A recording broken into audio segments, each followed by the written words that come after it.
พิ่งโน่นนะเป็นดินสโลปลงเลยเนาะบ่เพียงแต่ว่าปรับบ่อยมันอันเป็นผักนั่นเนาะบ่ให้มันเป็นผักเกินไปว่านี่เด้อพี่น้องเนาะ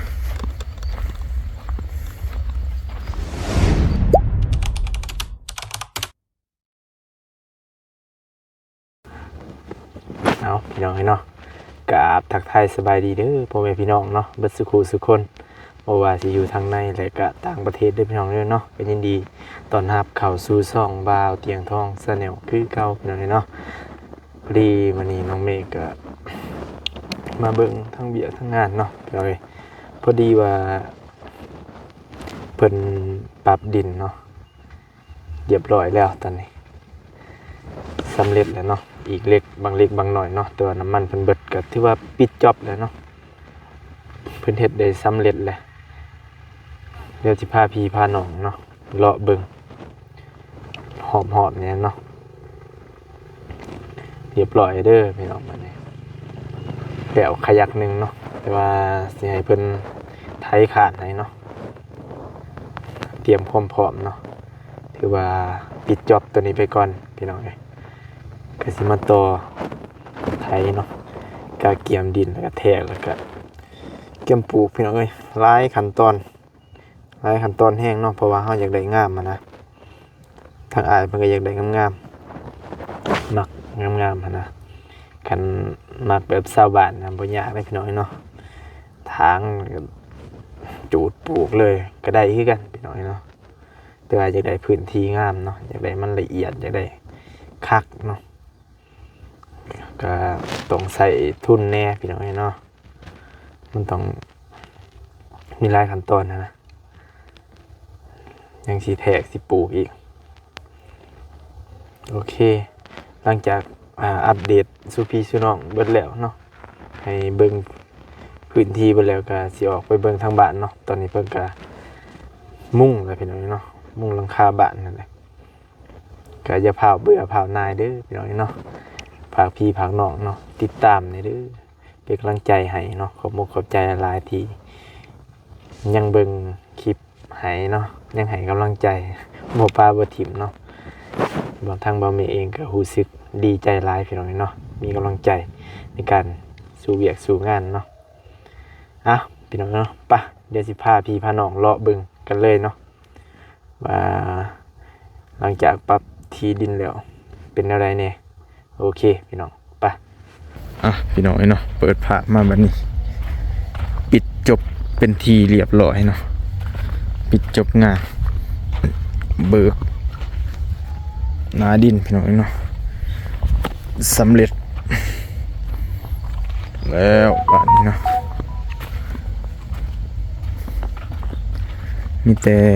สิให้เป็นไทยเลยพี่น้องไทยตากดินปลาไว้เนาะหลังจากนั้นก็เกียมแทะคุมปลูก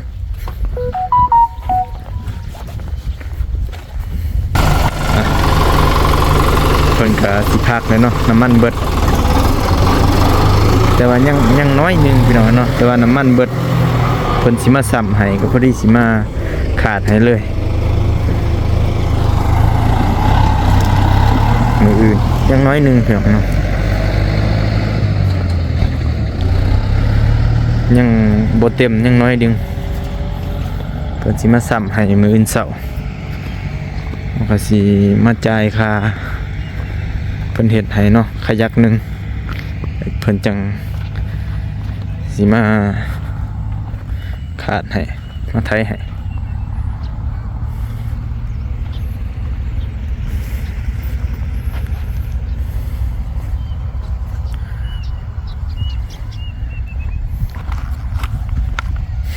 ที่ว่าละเอียดอยู่พี่น้องเนาะคำว่ากระต่อใหญ่ก็เพิ่นก็ยอมเนาะน้องยังแนงเพิ่นก็ทมให้เรียบร้อยกว้างบัดนี้พี่น้องเนาะกว้างเติดแป้นเติด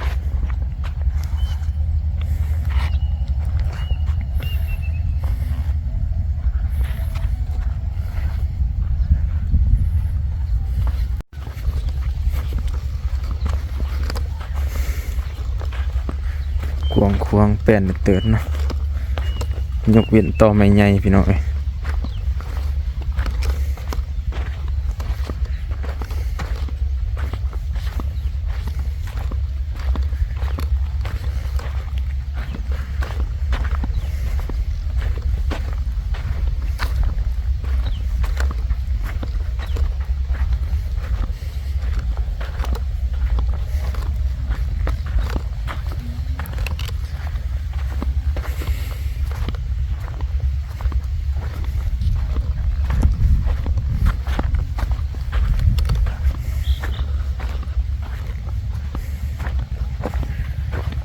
น้องเนาะบ่มีแล้วเนาะ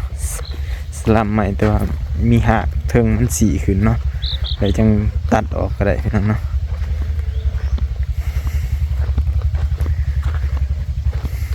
งานเฮา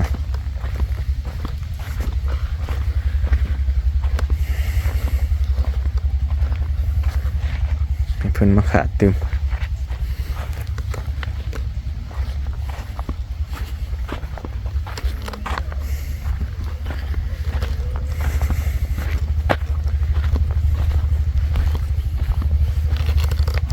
มืออื่นทั้งสร้างแดงเพิ่นก็สิได้มาเลยเนาะสัมหัว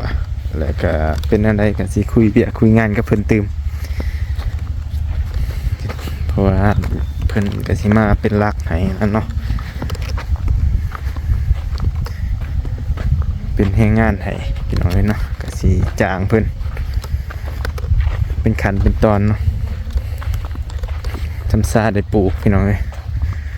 ปลูกแล้วก็มีแห้งเลย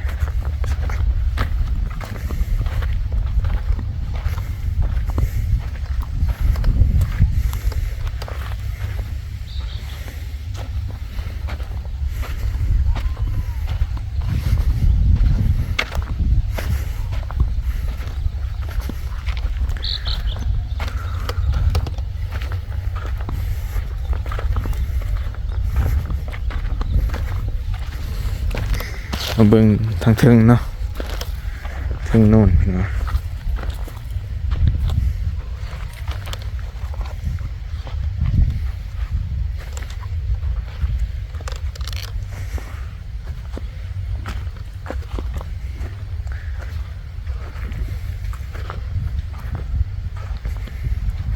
หินหลายเนี่ยเนาะทางโน่นเวลาดุดไปเลยหินมันอยากโผล่พี่น้องเนาะ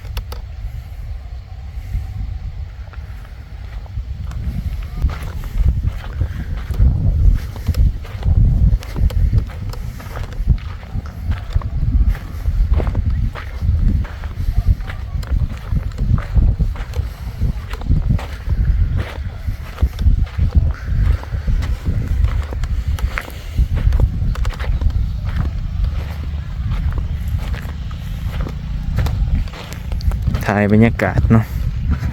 หลังจากเพิ่นปรับทีแล้ว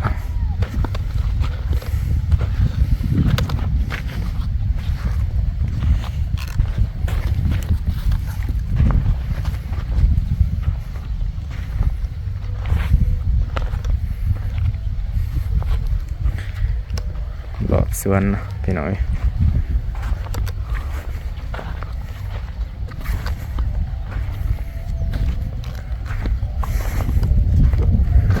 ทางโน่นหินแต่หินหน่วยใหญ่เนาะแต่ก็เป็นจุดนะพี่น้อยเนาะแค่แน่ว่ามันบ่มีแบบที่เกินไปยังสามารถมันมีดินสะสมปนอยู่หลายเนาะ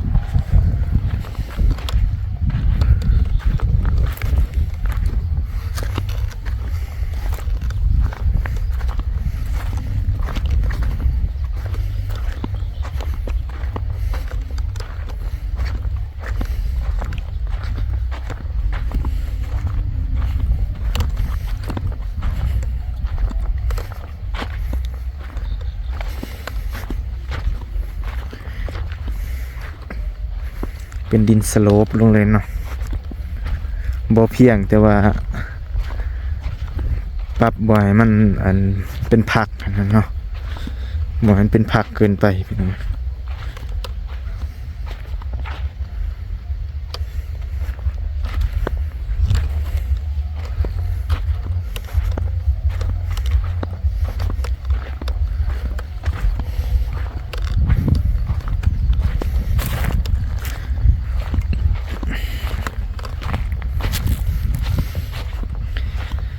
เบิ่งบัดนี้งามเลยพี่น้องเนาะทั้งงามทั้งกว้าง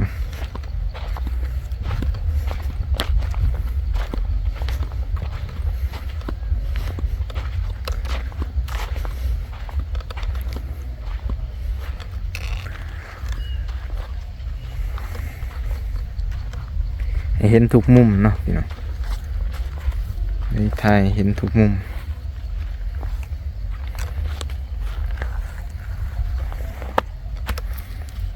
บ้านเนาะ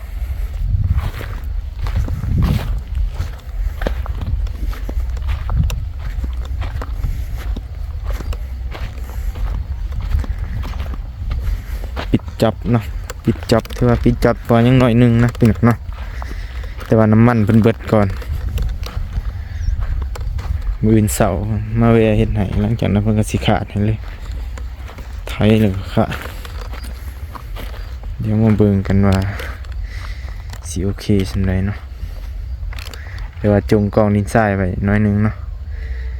พอได้มีแนวเฮ็ดมีพอได้เทหลักแน่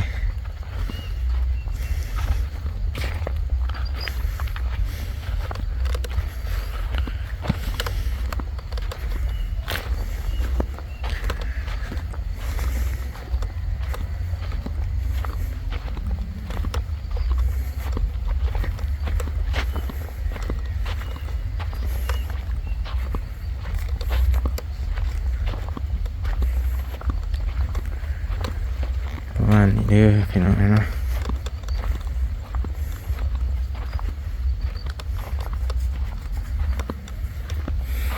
มันบ่เป็นผักเลยเนาะ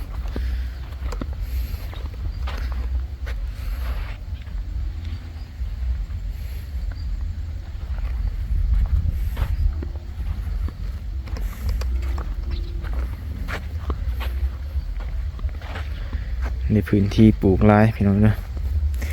สิหูอีกบาทหนึ่งกับบัตรแทกคุ้มหน่อยเนาะแทกคุ้มแทกหลักก็สามารถหูและว่าสิเบิดจักเดียเนาะ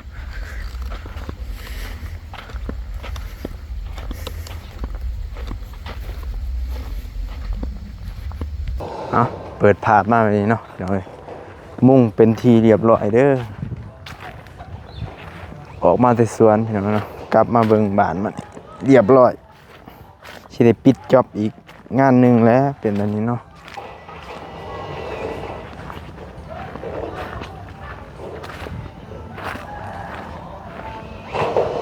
ปิดจ็อบอีกงานหนึ่ง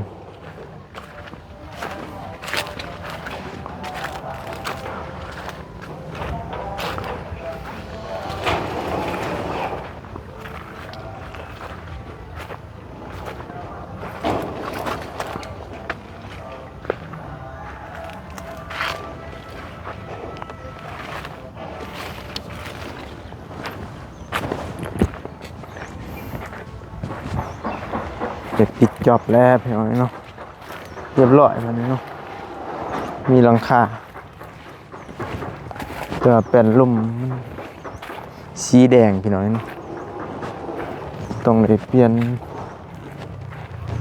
สีขาวไปได้ไง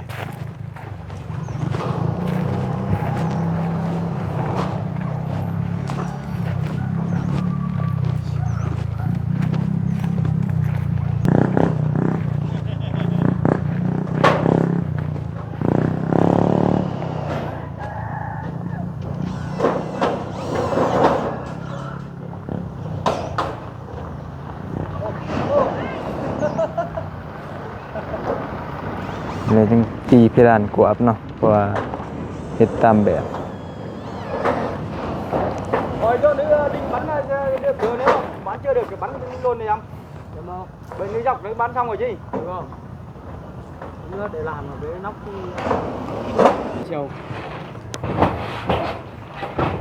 ô 3 phân đâu เรียบร้อยพี่น้องเนาะ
เรียบร้อยพี่น้อยเนาะมีแต่ต้องตีเพดานเดี๋ยวตีเพดานรอบนอกเนาะ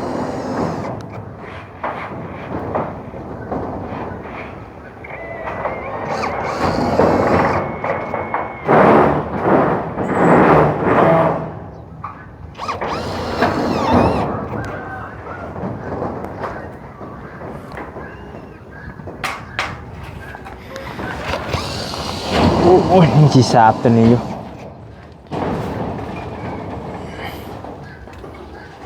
ห้องพันในสาบเนาะสาบตีเพดานลบนอกโอเคแล้วพี่น้อง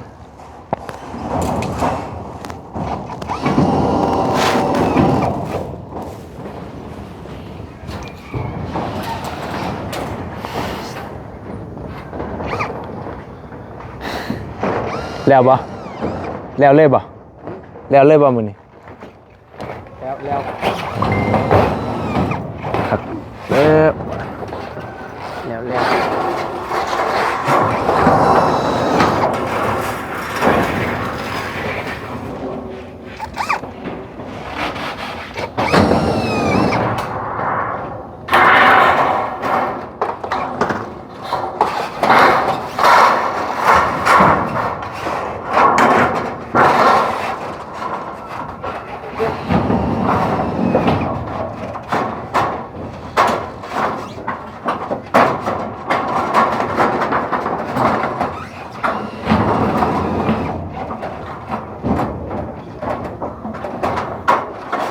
ลบขางนะ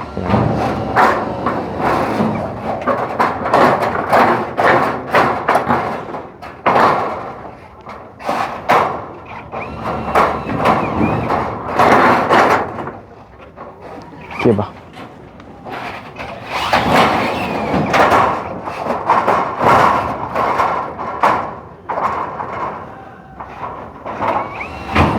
แล้วมือหนาให้บักโกเอาโดรนมาบินเบิ่งพี่น้อยเนาะ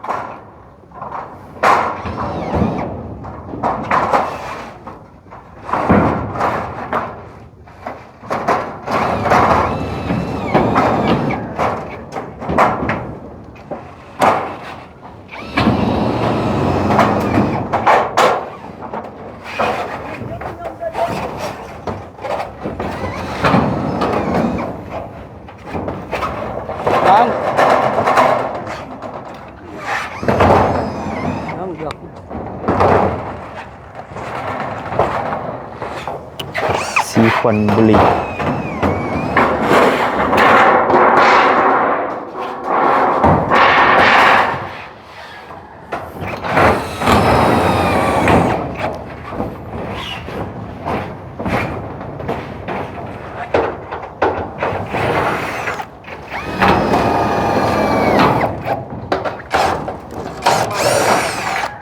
นี่บ่หัวปะโอเคพี่น้อยเนาะนี่ก็เป็นแผ่นหลังใหญ่ที่ว่าเพิ่นมุ่งแล้วนะเนาะหลังหน่อยหลังหนึ่งสลบกัน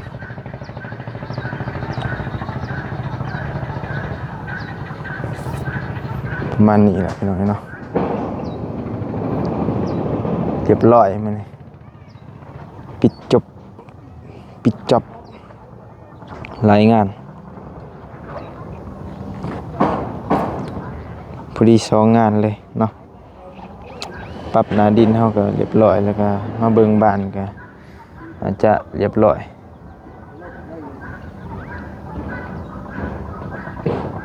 จบข่าว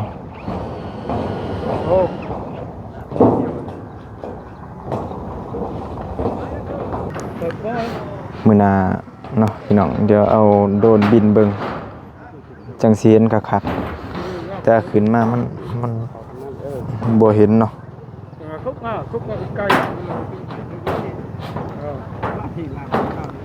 มันบ่เห็นทุกมุมนะพี่น้องเนาะมีแต่เฮาอวยกล่องไปสิ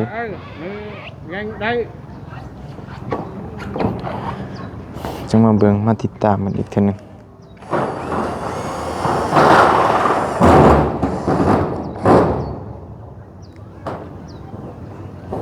อย่าให้มันหัวเด้อ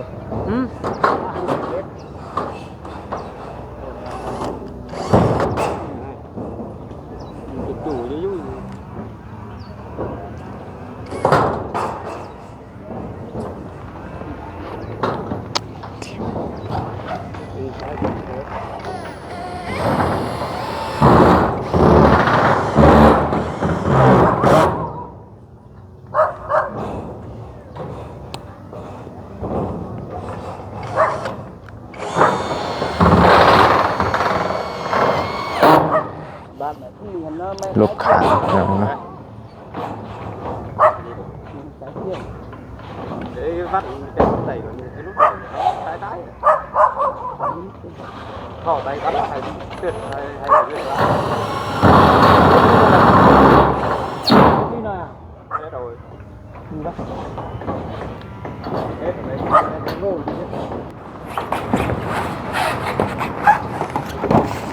Đây. เด็กนี่ใช้ชี้เลย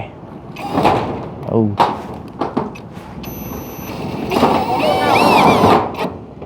hả ê đi dưới là có lỗ nào nữa không ê không ở dưới có lỗ đập sáng không thấy lỗ đập sáng hay không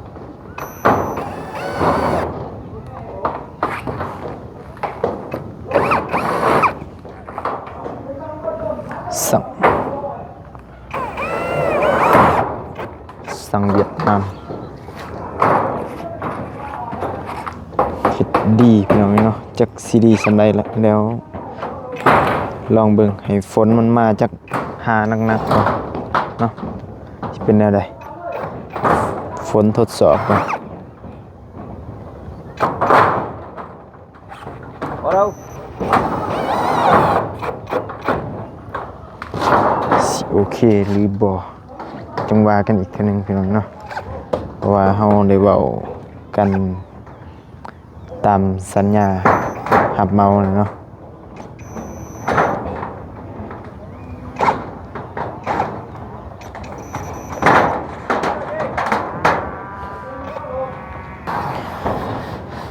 สำงานพี่น้องเนาะปิดจ็อบมื้อนี้ có cô đâu để ra rồi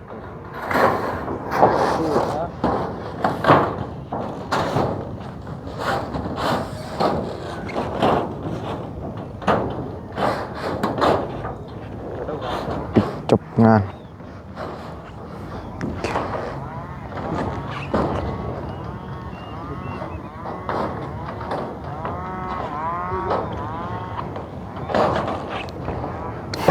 ดันลุมเขาเนาะเสียยาไหมพี่น้องเนาะบ่เคี้ยวปานใดเพราะว่าขี้ฝุ่นเกาะใบกาแฟ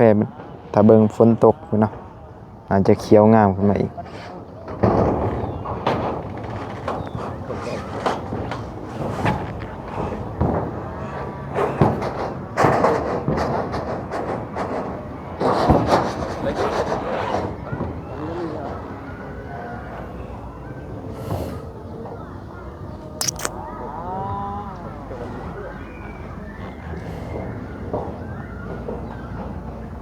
cái chán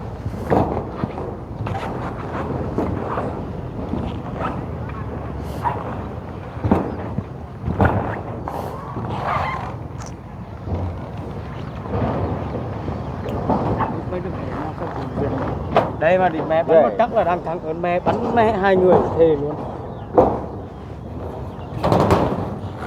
bắn cái con bàn mà kéo vô bắn đường biên bắn là cái này phải đẩy đa này tiền mới thắng được này đây mẹ con trai cứ bắn này ตอนสุดท้ายเป็นแนวใดคนน่ะ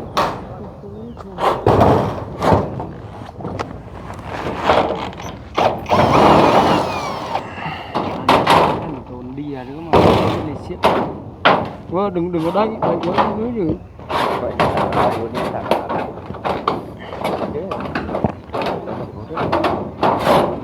đừng ở đây không có đây thế nữa rút ra rồi thắng ăn với vô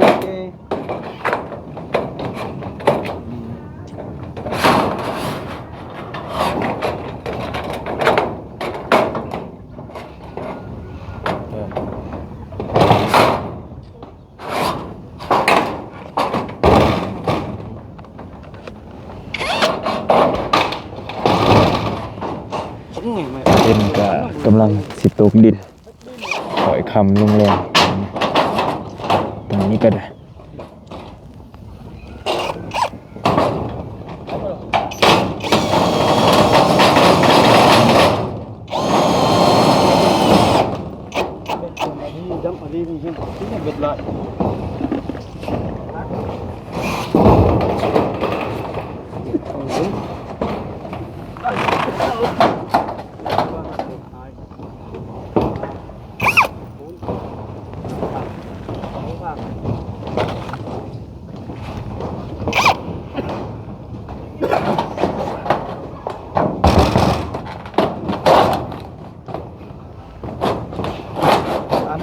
ngam này là cái đấy không quan trọng. งามนี่แย่ง Ngam ở dưới này. Em bắn cái này vào đây trước này.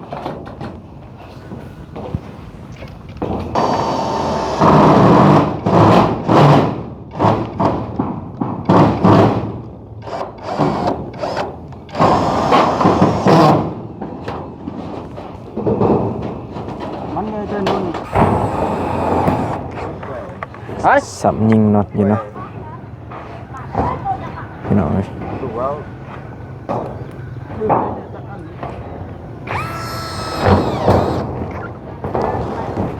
สำเบียกสำงานพี่น้องเนาะปิดจับ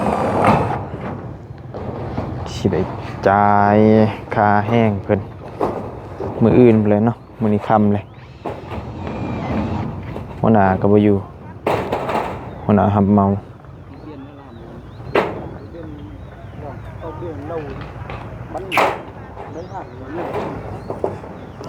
สีควันบุรีเนาะแต่ว่าเบิ่งคือสีด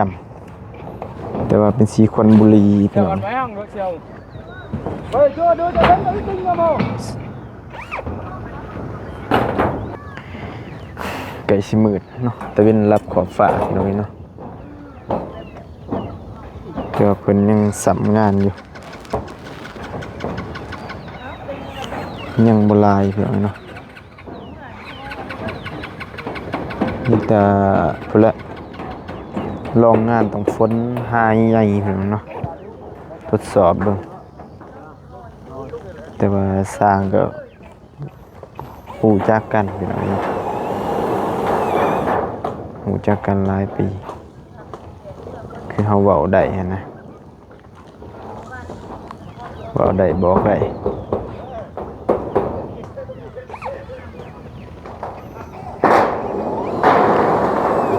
น่าจะลังแหลกพี่น้องเนาะ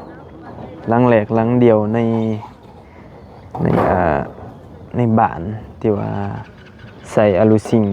สีนี่เนาะ Đưa đây cúc pin đi đây. สีควันบุรี Đưa cúc pin ra. เบอร์หนึ่งแล้วมันสีกาแฟเนาะแต่อันนี้คือบัตรลังแหลกที่ใส่ Đi đây, đi đây. โอเคพี่น้องเนาะสำหรับคลิปนี้ก็สิขอตัวจบคลิปกันเด้อพี่น้องเนาะพอดีปิดจ็อบเนาะน่าจะปิดจ็อบมื้อนี้เนาะสร้างเพิ่นก็จังสิได้กลับหั้นนะเนาะมื้ออื่นก็จะได้จ่ายค่าให้งานเพิ่นเนาะค่าสร้าง Là cúc cúc nước ra em. ก็สิเบิ่งน้ำสร้างเพิ่นเนาะเพราะว่ามันแฮงมืดแฮงค่ำมันแฮงสิยากอะนะเฮาก็ต้องได้ติดตามอย่างใกล้ชิดหน่อยเนาะผู้ว่ามันสิเป็นจังได๋เบิ่งไม่ขาดสายตาเนาะความคำมันมืดนะแต่ก็ยังบ่ร้ายพี่น้องเนาะก็สิเบิ่งน้ำเพิ่นจนแล้วจนจบพอดีปิดจ็อบทั้ง2งานพี่น้องเนาะปิดจ็อบทั้งสวนแล้วก็ทั้งบ้านของบ่เมฆนำแล้วก็ขอขอบใจหลายเด้อพ่อแม่พี่น้องเนาะบุญขอบคุณที่เข้ามาให้กำลังใจเนาะที่ติดตามโดยตลอดเนาะเบิ่งคลิปแล้วก็บ่ข้ามโฆษณาเนาะก็ขอบใจหลายเด้อขอให้พี่น้องเนาะบัดสุขทุกคนจงมีแต่ความสุขเนาะสุขกายสุขใจเด้อขอให้โศกมานขอให้ร่ำให้รวยเด้อเนาะเดินทางไปได้ก็ขอให้ตลอดปลอดภัยขอให้ประสบผลสำเร็จทุกหน้าที่การงานเด้อสำหรับคลิปนี้ผมมีก็สิขอตัวจบคลิปลงก่อนเนาะพบกันใหม่คลิปหน้าเด้อพี่น้องสำหรับคลิปนี้ขอกล่าวคำว่า